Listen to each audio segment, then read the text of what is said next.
Hello everyone, it's Fahed from See-Through panel. Today I'm going to be joined by Luke Oram. Luke is an artist and illustrator from Bristol, UK. He primarily is known for his work in the music industry, creating album covers for many bands. Luke's illustrated work has appeared on book covers, in magazines, and has been featured in various games. He especially enjoys making art for science fiction projects. In 2020, he collaborated with the band Wallowing to create Planet Loss, dystopian sci-fi comic that interprets the band's album of the same name. The comic contains themes of societal collapse, sleepwalking into Villiam, and distrust of authority. So thank you, Luke, for joining us. How are you doing today? Pleasure's all mine. I'm doing fairly well, thank you. Okay, so let's kind of get straight into the comic book.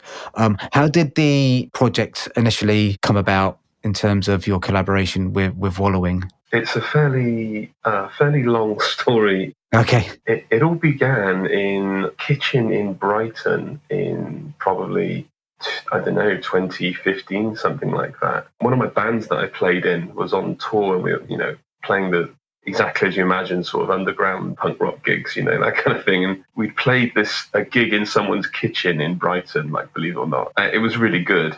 And we were staying in that house that night. And one of the guys that lived in that house was this chap, this long-haired chap. And the next morning when we were just carrying all the equipment out, he comes up to me and he's like, "Oh, I'm in a band and I've seen that you do artwork, and I'm working on this record. And I need someone to do the cover, and I quite like science fiction and stuff. So I thought what you were doing would be a good fit." And I said to him, "Okay," I just gave him the typical spiel of saying, "Oh, fine, just email me and blah blah blah," because I'm thinking that I'm never going to hear from him again. And anyway, in the coming weeks, he did email me. Tom, his name is, who's the guitar player in Wallowing, and he's kind of like, one of the main creative drive of the band. And what I did initially, because it's like he hit me with a bunch of concepts that he just wanted illustrated for an album cover. So it was like a painted album cover. And he hadn't recorded the music yet, and what he did was get that artwork produced and then recruit people into the band. So he had that as like almost concept art for what they were going to be doing as a band, if that makes sense. It's an unusual approach, but quite novel. And this was years ago, and eventually that came out years later, and it was quite well received, and his bands, became more established. And they were about to, I guess they were about to record another album or go on a tour or something when the pandemic happened, which has obviously forced everyone down. And for musicians, the impact's quite severe, because not only if it's your income, that's gone. But most musicians, it's not their income, but it's their life's passion. But you're losing your life's passion, and also any practicing and recording you may have book's gone as well, really, because you're not really supposed to do that. So when that happened, they emailed me and said, "Look, all our plans have been cancelled, but we had so much energy and head of steam about these concepts. We really want to expand it. Do you fancy making a comic out of the concept that was in the first album?" And I sort of just said, yeah, I just said yes to it, basically. I had no clue how that was going to happen or how long it was going to take. It did take a year, eventually, by the time it was all done, it was a year later. And we took it from there, really. It was that just an existing relationship and then turning a crisis into an opportunity creatively, I guess. That's fascinating. Kind of one of the questions I was going to ask you was, how long did it take to complete? So you reckon it was about a year from kind of initial inception to kind of like getting the final book printed out there? Yeah, almost exactly a year. I think maybe a year and 1 month. In terms of the time it took, me to do, because obviously I had to fit it in around paying work. I had to do it when I could. And I know lots of people say things like, I'll do my paying gig and then I'll do an hour every evening. But I just find that impossible. It's like, yeah. I don't have enough energy after I've been doing art all day. If I've got gigs on, I don't want to do any more art, and the quality would be bad. So you have to save up a bit of money and save up a bit of time and just take the time off and do it. And that is what I did. Yeah, I think that's quite, speaking to other comics creators, I think that's quite a common practice, especially if they're working in jobs where they are being creative as their day job. I think it's a little bit more common for people that have got maybe, I hate to use the word more mundane jobs, but maybe where they're using maybe more like mathematical or analytical skills to maybe be able to kind of use that creative process as an outlet to release stress. Right, yeah. When it's your day job, it's kind of like it is work, and then you do need to take time off to do work that's not being paid for as well, I think. Yeah, like any creative work, obviously, it is the thing I love doing. But if you overwork and burn out, it suffers. The quality of your work suffers quite badly, and that's not good. And I didn't want to do that with this project, especially, because I was quite invested in it. So I really wanted to give it the respect that it deserved. And I'm quite lucky in regards that I had enough good gigs on around the year, especially during the pandemic. I was very lucky in that I still had plenty of work. So I was able to do that, which I also recognise is, it is somewhat of a privilege. A lot of people just won't get that opportunity, so I'm quite thankful for that. Yeah. So let's talk a little bit about the comic. I do hate asking this question, but I think it's probably the best way to kind of get to the subject. Kind of, if you were to give an elevator pitch for Planet Lost, what would it be? God. It's a dystopian science fiction that's kind of about the end of a world, not necessarily this world, but a world, and also about like a moment of realization. Yeah. So I think that's kind of quite accurate. So in terms of the comic, I really enjoyed the comic. It's got, I don't want to say a straightforward plot, but kind of to me, what the comic really evoked was kind of it kind of evokes a lot of emotions in you. It kind of really creates a really strong sense of place and character and kind of this malaise and anger that's kind of bubbling underneath the surface. And right. I was just kind of wondering, it's an interpretation of the album, so I was just wondering how you went around kind of like building those themes into the visual storytelling. But it was a bit of a collaborative process. So, I mean, I took the kind of approach I'm used to working with in quotation marks, clients, like, so the guys in modelling are friends at this point, but in which when they came up with the idea, I was like, yeah, sounds great. Write me a detailed brief to tell me what I've got to do. So I basically just made them write down what they thought was going to happen. And I mean, like, one of the things that I like about Wallowing as a band, outside of the actual music they make and the people they are, is that they're well organised. So they're quite on it as a group of people, and stuff gets done quite quickly, and they execute stuff. I don't know. They just got drive, I guess, and drive and passion behind what they're doing, and that.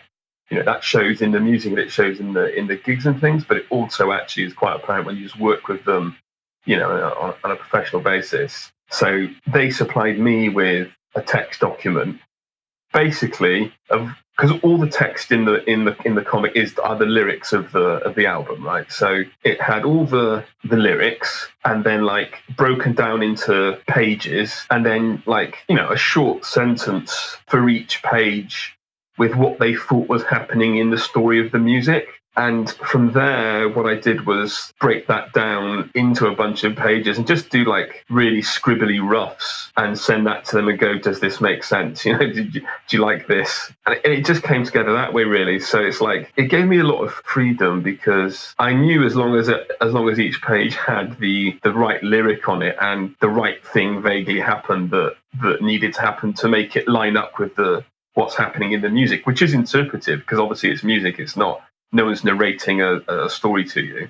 I could sort of do what I wanted after that. So, it's hard to say, really. I think I always find it quite interesting when I'm speaking to people that are collaborating on a project, how they actually write the script. So to me, kind of doesn't sound like you were given a script, but you're kind of given like a guiding document to kind of, right, this is kind of what we want to achieve, and they just kind of let you get on with it, really. Is that kind of a good interpretation, kind of like how the... Yeah, entirely accurate. Yeah, that's precisely it. It's like, I've never really properly worked on comics, but I've seen sort of a script that a professional comic book artist might get, and it's detailed. It wasn't anything like that. It was much more, hey, on this page, we want to get over the theme of dull, repetitive work. Okay. We want to get over, it's more like that. It was like they were very into the thematic of what they're, and the emotion of what they're creating. Like the art they've made, which is their music, has a lot of emotion in it.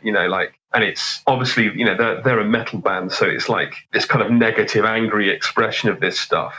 And my job was to take that and interpret it into a visual medium, as best I could. It was not, like the guidelines I worked on were not structured as you suggest. They were just vague notes about things that could happen or what they thought the feeling was, So it's like, which poses you quite a question as the creator, because it's like some people telling a story through music aren't subject to the same strictures as a writer or a filmmaker or something, right? So like a piece of music can in one moment contain the emotion of great anger and in the next moment evoke the emotion of a super long passing of time, and in the next moment back to the sort of viewpoint of that anger again. And that's really hard to do in a straightforward comic narrative, Yeah, I mean, it's quite difficult. Yeah, I think music in a strange way is kind of non-linear in a lot of ways. It does hit different parts of the brain. I'm fascinated with the writing process because I write comics myself. And I think one of the things that I've come to realize interviewing different creators,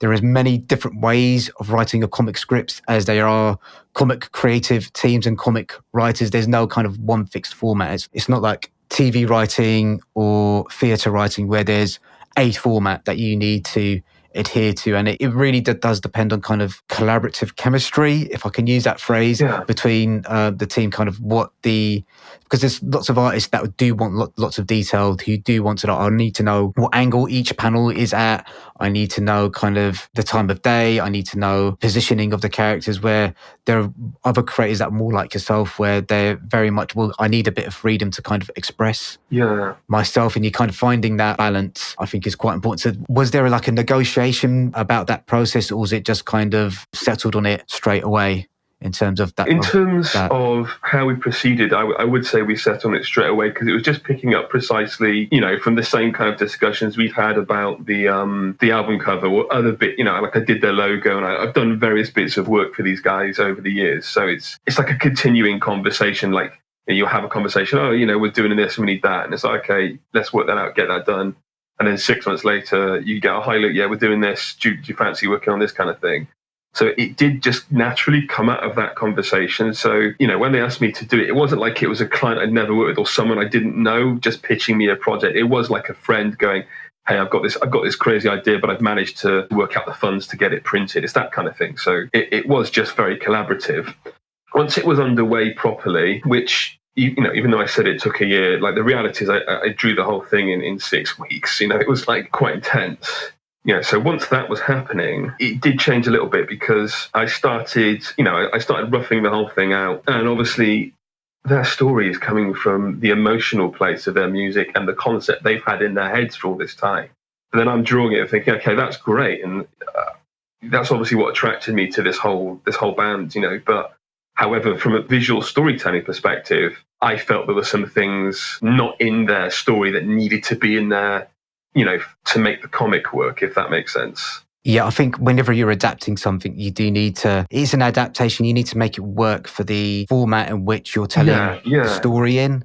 So you don't want to lose anything from the original piece, but at the same time, you need to do something that elevates it as well. Yeah, I mean, I wouldn't say elevates in this case necessarily, but I think that the medium and the message can be the same, but the medium can be different. And like, for example, in the context of the music of Wallowing, if anyone out there listens to it, it's very heavy and it's unremittingly savage in the way that lots of metal is, right? So that expresses a negative emotion, which is absolutely fine, and that's the attraction for most people that like any kind of heavy music, be it metal based or even like heavier electronic forms of music, often have that like grimy sense of oppression in it, right? And that is the appeal. But when you have a story that someone's reading for 40 pages and everything that happens in the narrative is doom laden and hopeless, it actually, all this, the negativity is fantastic in terms of the emotional core of the story, but I think we need to give some light on this shade, otherwise it's going to be an unremittingly miserable thing for anyone to read. Yeah, and I think there are times where you do want to read something unremittingly depressing, but I think for me, I really did like the peaks and the troughs and the valleys, kind of like bringing things up and then kind of bringing them down again. I understand this was the first comic that you've made in a while, so I was just wondering what was it like rediscovering the language of comics, because I know you've done a lot of album covers, but comic books are different. It's kind of, you do need to kind of understand using the term like sequentialist, right? Using images sequentially to kind of like tell the story. So I was just wondering what that was like for you. It was difficult, I would say. I've never made a comic before like it, other than maybe, some sort of very sophomore efforts in my teens or whatever, like a long time ago. Yeah. So it was difficult, like just trying to think about, how can the reader follow this? Does this make sense? Is it evident when going over the page when something happens? Is it does it those kind of questions? I did do my degree was in animation, so I do have a lot of experience in a certain point in the past of working sequentially, storyboarding things and drawing lots of stuff. So I kind of brought that to it, if that makes sense. Yeah. And also just a lifelong love of comics as well. Like I've always read them and I've always loved them. So I don't know, it was difficult, and producing thing was grueling as well, because I had such a short period of time, and I did everything. Like I had to draw it, and I had to rough it out from a guideline, draw it, ink it, do the flatting, do the and all this kind of stuff, and it was an awful lot of work. So that was possibly a blessing more than a curse, because I just had to get on with it. I just had such, it's like I didn't have time to worry about, oh, this is bad, this drawing's bad, whatever. It's like no time. Got to get 2 pages done a day, move on. So it was just kind of made under those conditions, really, if that makes sense. Yeah, I think there is a certain blessing of where you're under time constraints and you just have to say, all right, this is good enough. It doesn't have to be perfect. I don't have time to go over like 10,000 of iterations of this. I've just got to get it good enough to where I don't dislike looking at it too much. It's exactly that's like, kind of the best way forward. I mean, for me as an artist, I'm predominantly a painter. My drawing is not my strongest skill at all.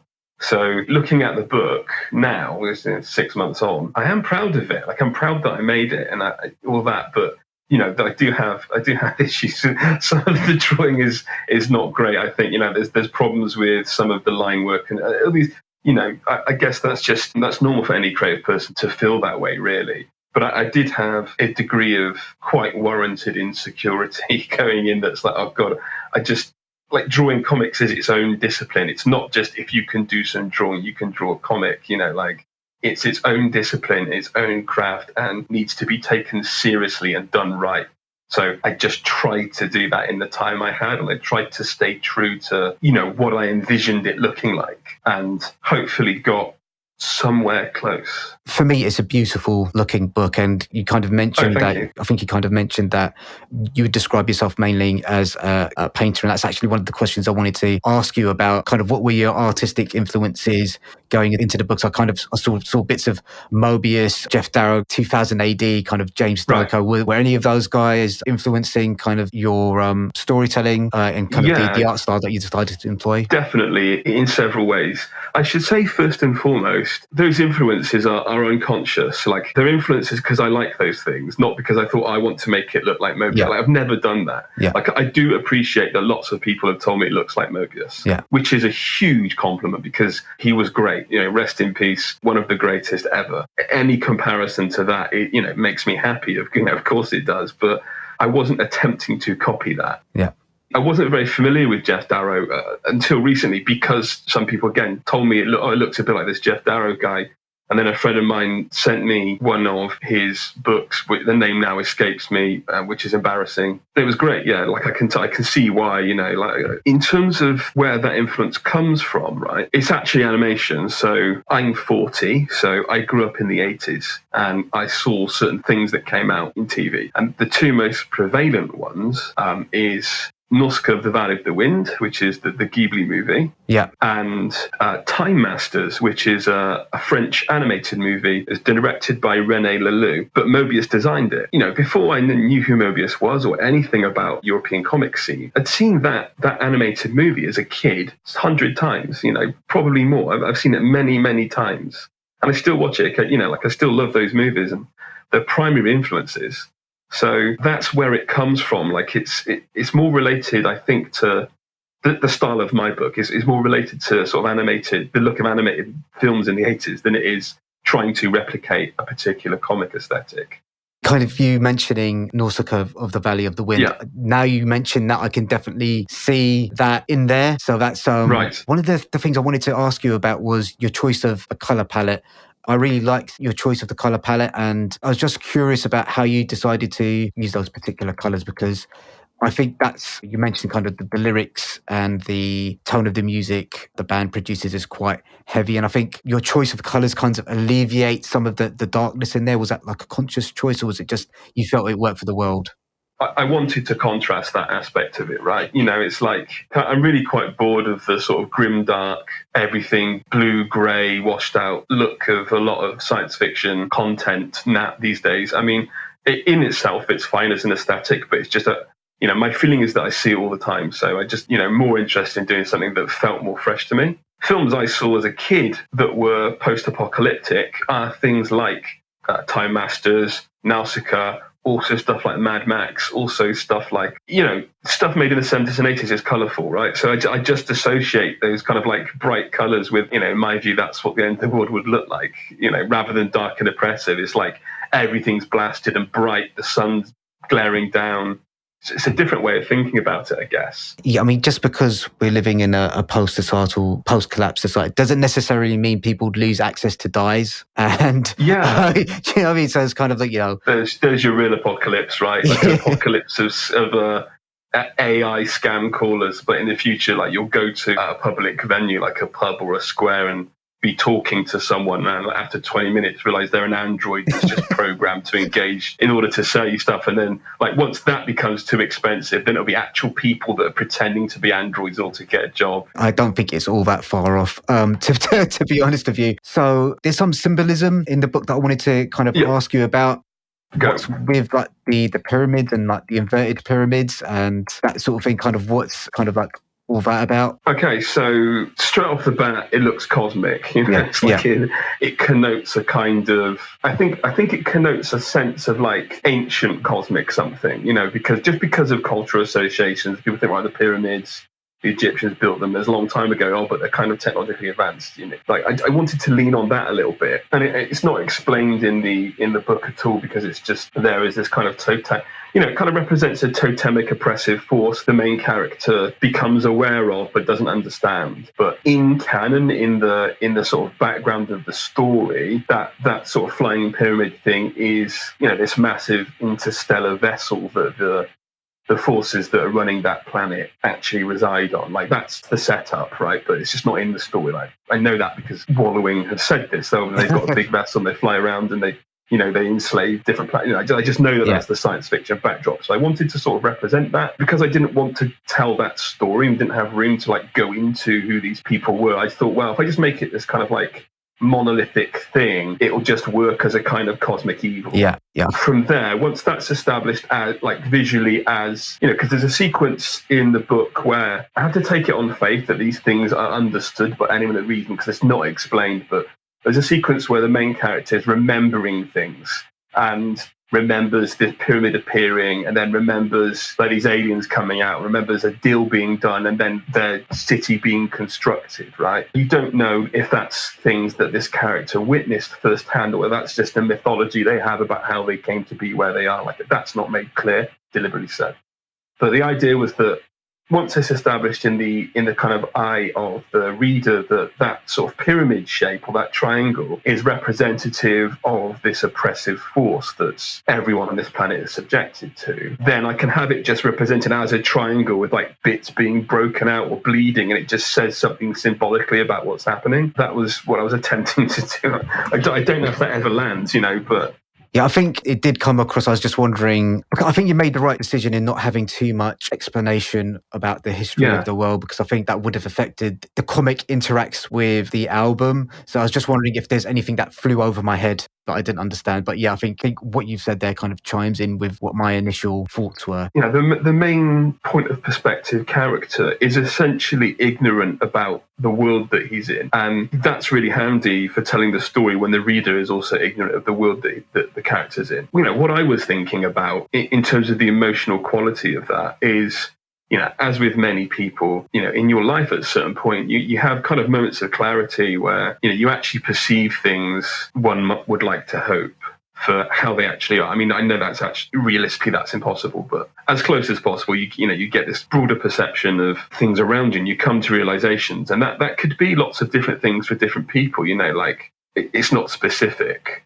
I was trying to recreate that sense in the visual narrative a little bit of a character. In this case, it's someone who's engaged in the world, is working, is doing all these things, then sort of sees that it's a sham, if that makes sense. Yeah. Like has a moment of realization when the entire world I've invested in is actually predicated on a lie. Not only is it a lie, it's a lie that entails a great deal of suffering, and one that I am actively propping up. And the way that I think that's evidenced in the book is that you see the main character, he's in an apartment. So it's a pretty shitty apartment that he's in, but he's got one. And every time he's walking down the street, there's loads of homeless people and starving people and all this kind of horrendous stuff just happening, and he's kind of oblivious to it. He's also oblivious to being a cog in that system, and then becomes aware of this. And at the moment of becoming aware of this, which is in the story, I don't want to give away too much, but it's fairly early on, that the character sees one of the alien figures who is like overlord type, not really, just more like just managerial basically, but beating someone for no reason, and then that sort of wakes the character up to, oh, this is actually terrible. The moment that happens, then he starts to perceive everything else that's wrong as he's running back to his apartment. Like he sees the suffering, he sees the misery, and then also sees people are resisting it, right? So like there's a kind of revolt happening. Now, you've no idea how long that revolt's been going on. It may have been going on for 10 years, maybe longer. It's just that he wasn't aware of it because he's not engaged. It's about that, it's about the psychology of that and the feeling of that, more so than it being a literal story about an uprising. That's the backdrop to the emotion. And that's the emotion that's in that album, one of like a feeling of desperation and like a sort of arch awareness of that desperation. I'll be honest with you, I didn't really get on with the album. Like heavy metal's not really sure, yeah, not really my bag. But from what I was able to kind of get from the album, there was kind of exactly as you explained,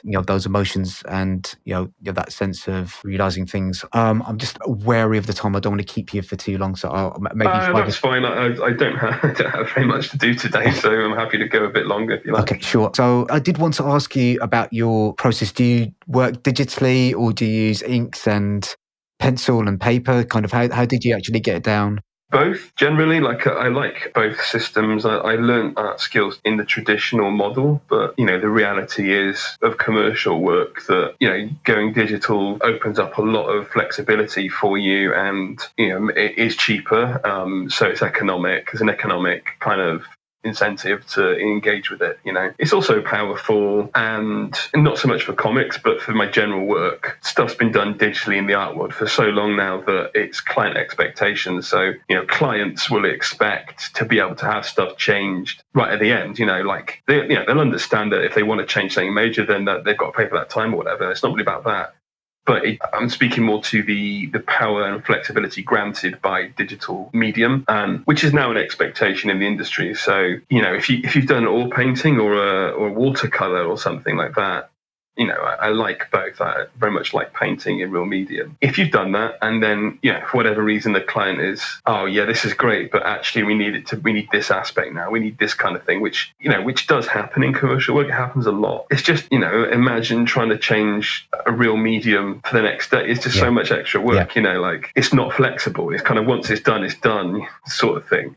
So I'm assuming you drew and inked and coloured Planet Lost digitally. Yeah, it was all digital. Everything in Planet Lost. I did all the prep work, like the character designs, and when I was just kind of like trying to get a feel for how I wanted the world to look and how I wanted the characters to look and the atmosphere. All of that was done with pencil and then like ink painting and stuff. I did lots of that sort of concept. There's a little bit of it in the book at the back. I'm not sure if it's in the PDF version, but in the actual... I think there are a couple of pages in the PDF. Right. Yeah. So I did a lot of that kind of stuff, and that was kind of done, it's just to kind of develop it. And I'll be honest, the reason I did it in that medium is because I did that stuff in spare time when I was working on other jobs, and it was just a nice change, sort of painting a thing digitally, getting that done, and then I've got an hour now at the end of the day. I'm going to get the sketchbook out and just sketch some plain old stuff while I listen to some music or something. So it was, that decision was taken for the enjoyment of doing it. It's really enjoyable to draw on pencil and paper. It's more fun. I was I was interviewing another artist yesterday, and he basically, he only works digitally now, but he's kind of decided to exclusively, where he can, just work on his iPad, because he says that's the closest experience to actually writing and drawing on paper. He can just sit underneath a tree and just kind of like draw on his iPad in Procreate and recreate those, work on client stuff there. So it's kind of interesting how these tools are being used. For some weird reason, like when you suggested that, I have a strong aversion to that, because it feels to me, and this is totally unexamined reaction, so it may be ridiculous, but I kind of feel like if I go for a walk and sit underneath a tree, I don't really want that kind of technology to make an incursion into that. It's like I kind of like want time away from screens and computers if I go and do something. Does that make sense? Yeah, I do understand. I'd rather take a sketchbook because it feels organic. I mean, that's ludicrous. Like the reality is they're both tools, and they make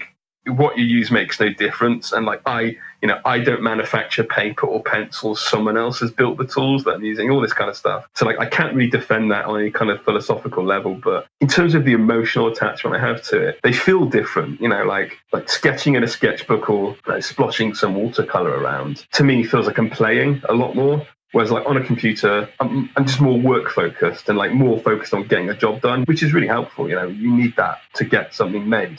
So that's not to say that that's bad. It's just very different, a different kind of psychology, I guess. I think everyone's got their own process. Yeah.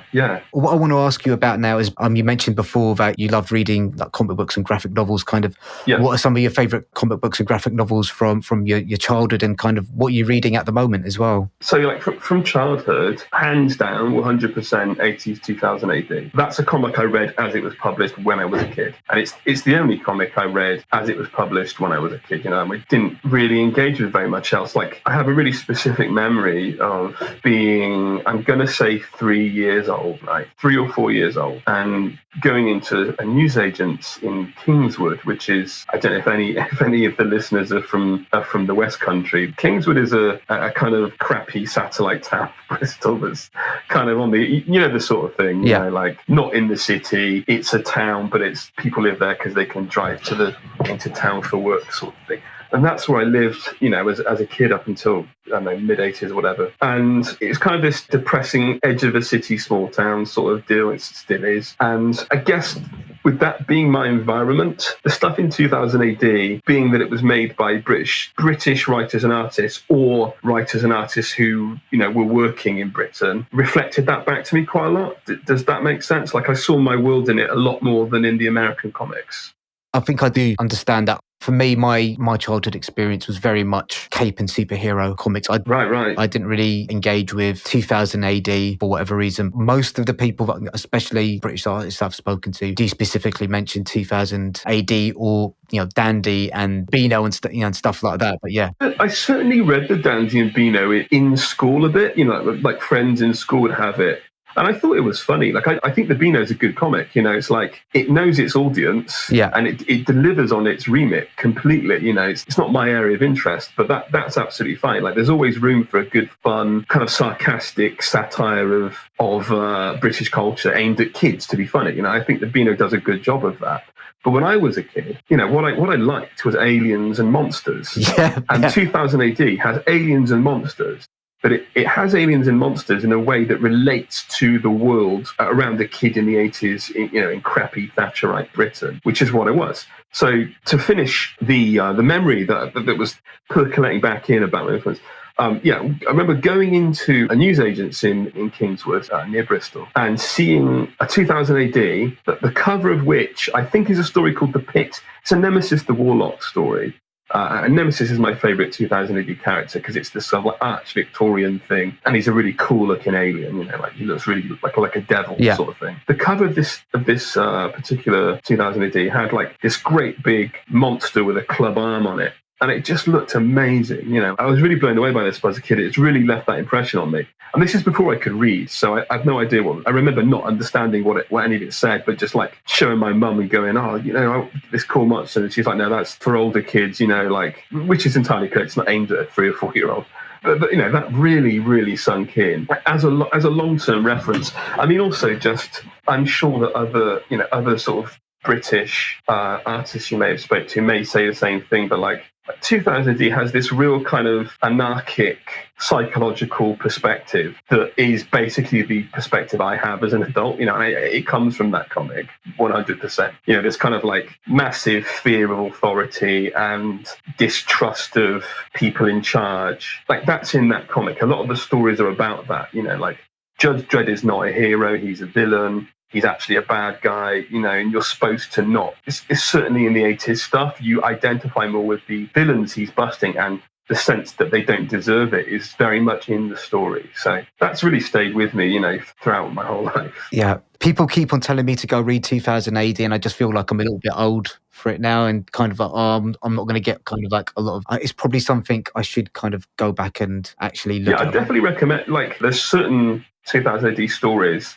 written so well and illustrated so well that they are timeless. So, like, I think they'd be entertainment for anyone. Like the writing in that magazine is quite far above the level of a kid. Like there's stuff in there that I just didn't get as a kid that when you read it again as adults, he's talking about this. And it felt real because it reflected the world that I was in. But it's well written. Like certainly any of the, lots of the Alan Moore stuff is really good. That kind of thing. Yeah. Yeah. Have you come across the 2000 AD audiobook adaptations? No, I'm aware of them. I've not given them a listen. They're really, really good. They're really, really good. They're excellent. So I've got another podcast where I review audiobooks, and we did one of those on there, and they're fantastic. You just think, well, how you've taken this visual. It's kind of, they've done the reverse of what you've done, kind of taking an audio medium and translating into visual. Right. And they've taken a visual medium and translating into an audio. I wanted to ask you about kind of what comics have you been reading recently, and more as an adult, kind of, what graphic novels and comic books? Okay, so it's quite an exhaustive list. The most recent thing I've read is The World of Adina, which is a Mobius book. I got as a present, Christmas, and I've really taken my time with it because it's like the whole point of Mobius's books is that you look at them, like I don't know what's going on there, but it doesn't matter. Yeah. Just like it just looks so nice. I just don't mind whatever happens in the story. Sure, you're on a spaceship, and now everyone's changed gender, and now you've gone back in time. Now there's dinosaurs. Now everyone's got disease. Now everyone's a robot. Fine. I love it, whatever, doesn't matter. In adulthood generally, I kind of really got into, this is going back a little while, but do you know Joe Sacco with like Palestine and Sefer Gohajda and stuff like that? Yeah. Like that's really good. I really like that. I've got a lot of his graphic novels.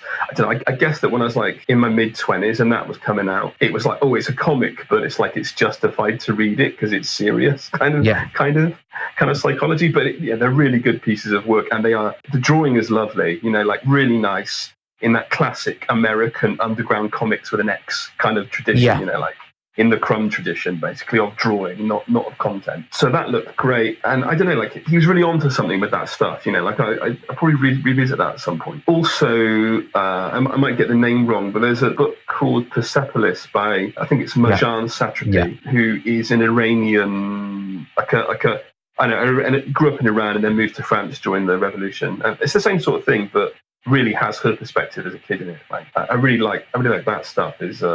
Is very strong. If you're interested in more like non-fiction graphic novels, there's a French artist I really admire called Guy Delisle. He's written a couple of like few self-autobiographical graphic novels. One's called Pyongyang, about his experience as a art director for an animation company in North Korea, and that's really interesting. His wife is a doctor for Medicine Sans Frontières, so he's also kind of like been to Jerusalem as well. So he's got a book about that. And for me, his masterpiece is this biographical account called Hostage, about, I believe it was a journalist that was kidnapped in Syria or Iraq, and that is just unbelievably good.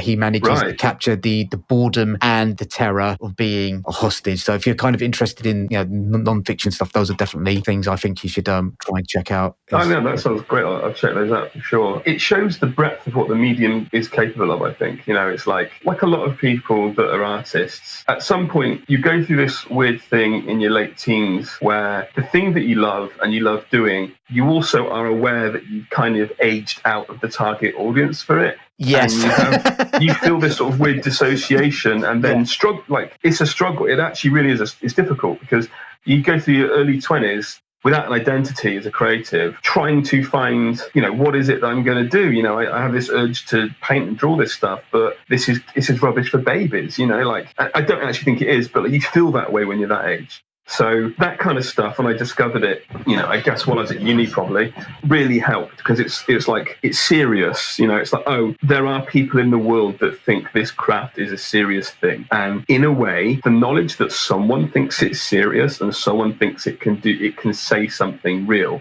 it's like, okay, I don't need to worry about what I'm doing because someone else is taking care of the legitimate. When you discover that someone in the world is kind of taking, your area of interest, your medium and, your aesthetic very seriously and doing serious work with it that is like legitimate and journalistic and important and, with a capital I, it kind of gives you permission just to go back to drawing aliens because it's like... oh, this medium is fine. I don't need to worry about its legitimacy. And I understand now, as a much older person, that's complete bullshit. It's a terrible way to think and is self-destructive and wastes years of people's lives. And indeed, many creative people get out of university and quit. They get out of university, never make anything because they can't find a way into it. But also they lack the motivation because they don't know what to do. And I think that, unfortunately, when you're that age, you do feel that. I definitely felt that when I was 20 to 23 or whatever. Like, what am I trying to do? I've done animation at uni and we've studied all this serious underground stuff. But ultimately, I did animation because I liked Ulysses, or Cities of Gold or something, you have to sort of confront those influences and then, if you're lucky, reintegrate them into your life in a way that lets you produce something worthwhile. I don't know.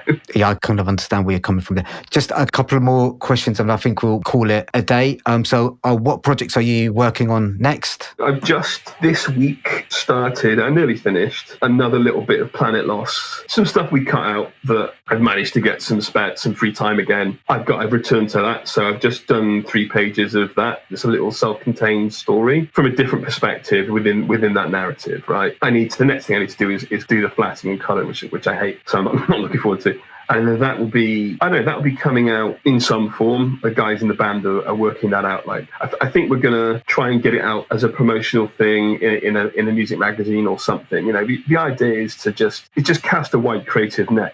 So it's like, as you were saying before, that you don't really like heavy metal. But that's fine. Lots of people don't. So myself and the band, the concepts that they're working with, they feel has a wide audience and just what the music happens to sound like on one album, if that makes sense. So trying to push it out and go, no, actually, this is just it's a creative nexus of stuff. Like, people can get involved with this world. And I don't mean the story. I mean the world of like the underground scene of culture.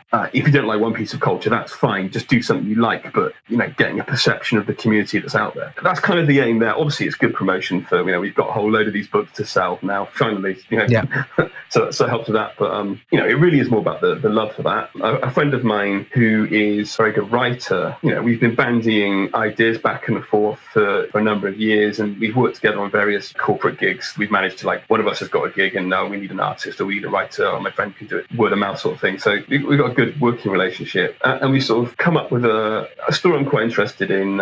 It's not fully developed yet, but it's vaguely about sort of time travel and influence of events across time, if that makes sense, but in a science fiction-y way. So I guess there's similar themes in From Hell or something like that, but this isn't like that. This is much more science fiction concept, but told in various stages of history. He's got that sort of drafted up as a proposal, which I've read and is really good. So I guess we'll go on to start developing the narrative more and working it out. And then it's a case of finding the time to go ahead and produce that thing. Yeah. It would be amazing to get some kind of publisher publishing, like everything I've done is just direct for client or client loss is self-published, might help, but I really don't, I don't understand how to get into that world. I don't know that side of it whatsoever, like I'm just an artist. So yeah, it's so God knows.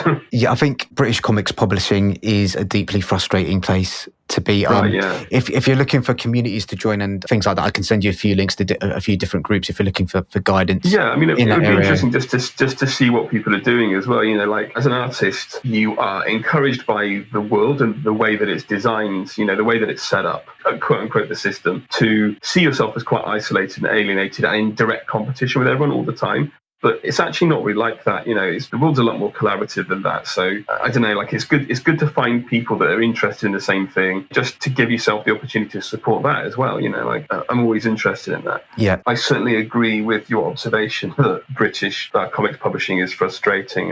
Like I did after Planet Lost came out, I got approached by a comic to work on a strip, and I did that, and then they rejected. They didn't like the art, so I did the whole thing. And it's just never coming out. So it's like, oh God, I guess it just wasn't good enough. It's like I'm used to working in a sort of underground way, and I suppose they had a more professional. I don't know. They just didn't like it. It wasn't good enough. It didn't meet their standards. So I'll probably just stick to doing what I want to do when I can. It seems more like at least it'll be seen. At least it'll find an audience if it can. We could talk now about kind of how to kind of like get comics made, but is there anything I haven't asked that I should have asked you? I don't know is the answer. Okay. Possibly. Okay. I mean, regarding Planet Lost, actually, one thing that I did want to say that with the conversation moved on, but I'll just take the opportunity. You were talking about the color choices, right? Now, because I'm mostly a painter, I have a better understanding how color works. I'm much more used to working with color. Yeah. So that was like an opportunity to use that knowledge and ability. But I used it to emotional ends, right? So like the color palette in the story tells the emotion of the story. Like it starts off in the blues, cold, isolated, and then gets almost like glaringly orange, yellow, and red during the battle sequence of the story because it's hot and stuff's happening. And then it becomes this kind of grey red towards the end because it's a dying ember. So I was trying to tell the story again, the emotion of the story in the colours. Looking through the pages now, I can definitely see that these subtle things that I'm not a professional kind of appreciator. So kind of these subtle things that you're explaining, kind of like, oh yes, that was subtly kind of in my subconscious mind. I was kind of appreciating it hints at it. You're trying to get that feeling across. Like I guess it's like in movies people say show don't tell. It's like that. I don't want to just say there is now a battle. It is brutal. Yeah. It's like I'm trying to show it. And it's like I didn't really hold back in that comic. So like there's stuff in there that I think it's kind of extreme. There's various scenes of like people being horrendously killed, which I cover the impact of that slightly by leaning into a cartoony drawing style, right? It's like it's done in a sort of cartoony way. So that underlies the impact of it a little bit. But I don't know. I think that when the reader engages with that, it still goes in and it still has that effect of like, this is unremittingly horrible, even though it looks this particular way. It doesn't really tries to reinforce that story, the feeling of how bad it is. You saying that now, kind of, I can definitely see that. My last question to you is, where can we find Planet Lost and where can we find Wallowing and where can we find you on social media, online and all that good stuff there? The best place for stuff that I'm doing is my main website, which is lukeoram.com. That has just that's my main portfolio site, right? So you can see a lot of my work it'll look nice there because it's not crushed by upload algorithms that are on social media. So if anyone wants to just give it a look, that's the place to go. I have Instagram, so Luke_Oram. Instagram is the first platform I've been on where someone else has my name first. Like it's never happened before because it's a rare surname. Like I've always just been a Luke Oram because no one else is called Luke Oram, but not anymore, Dad. Yeah. So Luke_Oram is Instagram, and I post on that. I post a bit more, just whatever, like sketches and stuff, like not necessarily finished. So if anyone out there likes that and likes that platform, I'd be very appreciative of your like and follow because I don't have a good following across any social media. that would be great. At Luke Oram on Twitter. On Twitter, it's mostly me talking about stupid nonsense like obscurantist political theory, Dark Souls, and heavy metal stroke punk music. It's mostly if that floats your boat, that's the place to go, or literally the place to avoid. I'm not sure wallowing, I think it's just wallowing.com maybe, I don't know. Yeah. If you put wallowing band into Google, you'll find it. I'll include all this in the show notes anyway. And brilliant, yeah. Planet Lost is available to buy now as well as a proper thing. It is, yeah. We don't have a shop set up yet. I'm sorry, because it's just a DIY approach to getting this stuff done. So we did an initial print run and we sold all of those, which is lovely. A while ago, we took the money we made from that and printed a load more. And the second edition is nicer and has a nicer cover and stuff. I had a bit more time to do the cover. So it's the nicer edition. And we have a whole bunch of them now. So those will be available to buy. In the meantime, if anyone just emails me, right, on my website, I'll just sell it to you over email. Yeah. I have no problem with doing that. I just don't. We're going to get some sort of shop front sorted out. I don't know. It's not my wheelhouse, as they say, doing that stuff. I need someone else to do it for me. So that sounds all great. And I think Planet Lost has got a website called planetlost.com. Oh, that's right, yeah. It just leaves me to say thank you for speaking to me, Luke. It's been a real pleasure. And yeah, go out, buy Planet Lost. It's a really good, enjoyable, dystopian, sci-fi graphic novel. And, download and listen to the album as well if you're into heavy metal. Thank you, Luke. Let's say bye to the listeners. Bye. Okay. Bye, listeners. Thanks, Wahid. Okay, thanks. All right, cool. Okay.